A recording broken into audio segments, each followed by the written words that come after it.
నెల్లూరు జిల్లాలో bird flu కలకలం రేపుతుంది. ఇప్పటికే జిల్లా కలెక్టర్ అయినటువంటి హరినారాయణ దీనికి సంబంధించినటువంటి రివ్యూ సమావేశం కూడా ఏర్పాటు చేసి సంబంధిత అధికారులు కూడా ఆదేశాలు జారీ చేయడం జరిగింది. అయితే ప్రస్తుతం మనతో పాటు పశుసంవర్ధక శాఖ జాయింట్ డైరెక్టర్ మహేశ్వరుడు మనతో పాటు ఉన్నారు. ఈ బర్డ్ ఫ్లూకి సంబంధించి మరిన్ని విషయాలు ఆయన అడిగి తెలుసుకుందాం.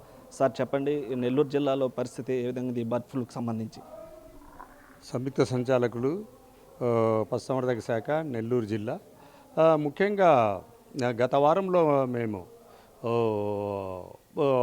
బర్డ్ ఫ్లూ భూపాలకు 2 శాంపుల్స్ పౌల్ట్రీ శాంపుల్స్ పంపడం జరిగింది. దాంట్లో నిన్న కన్ఫర్మేషన్ వచ్చింది. ఈ కన్ఫర్మేషన్ అయిన వెంటనే గౌరవ కలెక్టర్ గారు కోఆర్డినేషన్ కమిటీ మీటింగ్ పెట్టడం జరిగింది. కోఆర్డినేషన్ కమిటీ మీటింగ్లో అందరికీ పంచాయతీరాజ్ డిపార్ట్మెంట్కు, పోలీసు డిపార్ట్మెంట్కు, ఫారెస్ట్ డిపార్ట్మెంట్కు అందరికీ ఈ ఆదేశాలు ఇవ్వడం జరిగింది. ముఖ్యంగా పొదలకూరు మండలం చాటగట్ల మరియు గుమ్మడి దిబ్బ కోవూరు మండలంలో గ్రామాల్లో కొంత ఈ స్పెసిమెన్స్ పంపడం వల్ల ఈ వైరస్ కన్ఫామ్ అయింది. అందుకు అనుగుణంగా కలెక్టర్ గారి ఆదేశాల మేరకు మేము కంటైన్మెంట్ అండ్ శానిటైజేషన్ కంట్రోల్ చర్యలు ప్రారంభించడం జరిగింది. కంట్రోల్ చర్యలు భాగంగా చాటగట్లలో డిపిఓ గారి ఆధ్వర్యంలో శానిటేషన్ చర్యలు జరగడం జరిగింది. ఇక్కడ సిఇఓ గారి జెడ్పీ వారి ఆధ్వర్యంలో శానిటైజేషన్ చర్యలు చేపట్టడం జరిగింది. అదేవిధంగా మా కోవూరు సహాయ సంచాలకులు కృష్ణమౌర్య గారి ఆధ్వర్యంలో బర్డ్ డీపాపులేషన్ చేయడానికి కూడా చర్యలు తీసుకుంటున్నాము. ఈరోజు సాయంకాలంలోపు బర్డ్స్ను మొత్తము డీపాపులైజేషన్ చేస్తాము.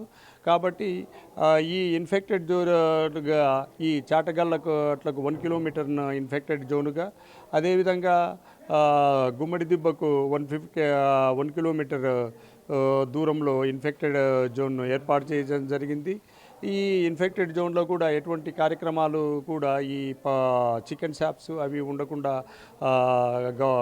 కలెక్టర్ గారు పోలీసెస్ యంత్రాంగానికి కూడా ఆదేశాలు జారీ చేయడం జరిగింది. ఈ గౌరవ కలెక్టర్ గారి, డైరెక్టర్ గారి ఆదేశాల మేరకు మేము ఈ చర్యల్లో పాల్గొంటున్నాము. అదేవిధంగా బర్డ్స్కు అడల్ట్ బర్డ్కు 90 రూపాయలు, అదేవిధంగా చికెన్కు 20 రూపీస్ పే చేస్తాము. ఇది గవర్నమెంట్ కేంద్ర ప్రభుత్వం గారి ఆదేశాల మేరకే అమలు చేస్తాం. ఈ వైరస్కి సంబంధించి ఎలాంటి ప్రభావం చూపిస్తుంది? అయితే ఇప్పటి వరకు ఎలాంటి చర్యలు తీసుకుంటున్నారు? భవిష్యత్తులో ఈ యొక్క వైరస్ ప్రబలకుండా ఉండేదానికి ఎలాంటి చర్యలు చేపడతారు? ఇక్కడ ఇన్ఫెక్టెడ్ ఏరియాలో కూడా మూడు నెలల వరకు ఎటువంటి బర్డ్ను పెంచకూడదు. ఇక్కడ మేము మళ్ళా తర్వాత ఒక 10 బర్డ్లు మోడల్గా పెంచి దాని నుంచి మేము సీరన్ శాంపుల్స్ కలెక్ట్ చేసేసి ఆ సీరన్ శాంపుల్స్ నెగిటివ్ ఫర్ వైరస్ వచ్చిన తర్వాతనే ఇక్కడ బర్డ్స్ పెంచుకోవడానికి ఆస్కారం ఉంటుంది. ఈ 2 చాటగొట్ల కానీ గుమ్మడి దిబ్బలు కానీ.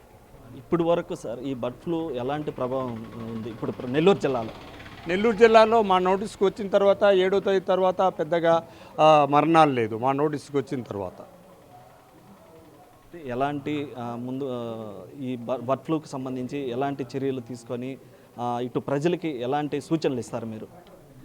ప్రజలకు ఇంతవరకు మనకు బర్డ్ ఫ్లూకు సంబంధించింది ఏవియన్ ఇన్ఫ్లుయెంజా కేసులు ఎక్కడ రిపోర్ట్ కాలేదు హ్యూమన్లో.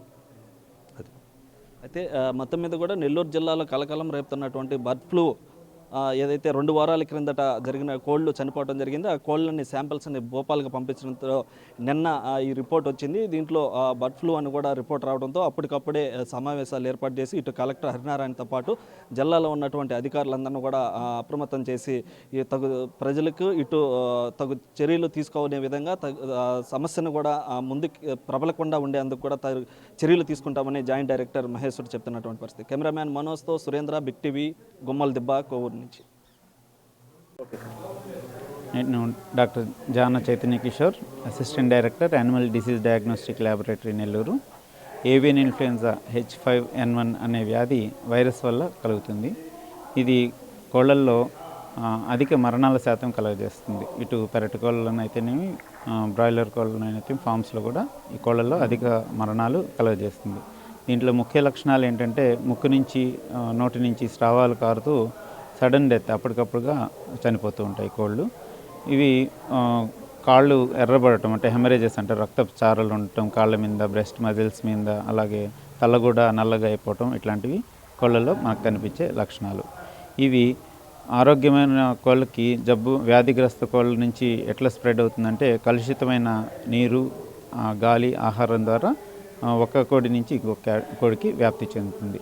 అందుకని ఏంటంటే మనకి కోళ్ళ ఫారాల్లో ఫామ్ హైజీన్ మెషర్స్ అంటే మనం పెరటి కోళ్ళనైనా లేకపోతే ఫారాలుగా పెంచుకుంటున్నా కూడా ఫామ్ హైజీన్ మెజర్స్ మనం కోళ్ళని ఉంచే ప్రదేశాలని శుభ్రంగా పెట్టుకోవడం అనేది అతి ముఖ్యమైన చర్య అన్నమాట. మనం ఈ వ్యాధి రాకుండా మన కోళ్ళకి రాకుండా ఉండాలంటే ఫామ్ హైజీన్ మెజర్స్ అంటే కొత్త వ్యక్తుల్ని ఫామ్లోకి వీలైనంత రాకుండా ఉంచటము, అలాగే ఫుట్ బాత్స్ లాంటివి ఏర్పాటు చేసుకోవడము, అలాగే all in all out system అంటారు. అన్నీ అంటే మన కోళ్ళ ఫారంలో కోళ్ళన్నీ కూడా ఒకటేసారి తెచ్చుకొని అన్నిటిని ఒకటేసారి అమ్మేయటం, అంటే బ్యాచ్లుగా తెచ్చుకొని అమ్ముతూ కంటిన్యూస్గా ఉండే పద్ధతి కాకుండా all in all out system ద్వారా పాటించడం, ఇట్లాంటి ఫామ్ హైజీన్ మెజర్స్తో మనం ఈ వ్యాధిని వ్యాప్తి చెందకుండా అరికట్టుకోవచ్చు.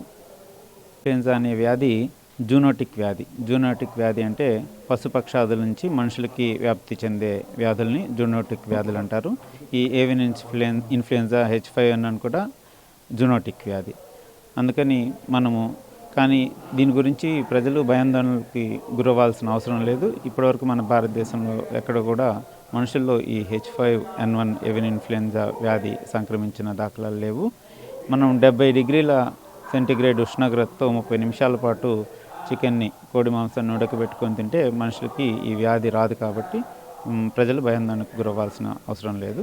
మన government of India action plan for control and containment of avian influenza అనే గైడ్లైన్స్ ఇచ్చున్నారు. దాని ప్రకారము మన గౌరవ కలెక్టర్ గారి ఆదేశానుసారం మన జిల్లాలో ఈ యాక్టివిటీస్ ఈరోజు జరుగుతుంది.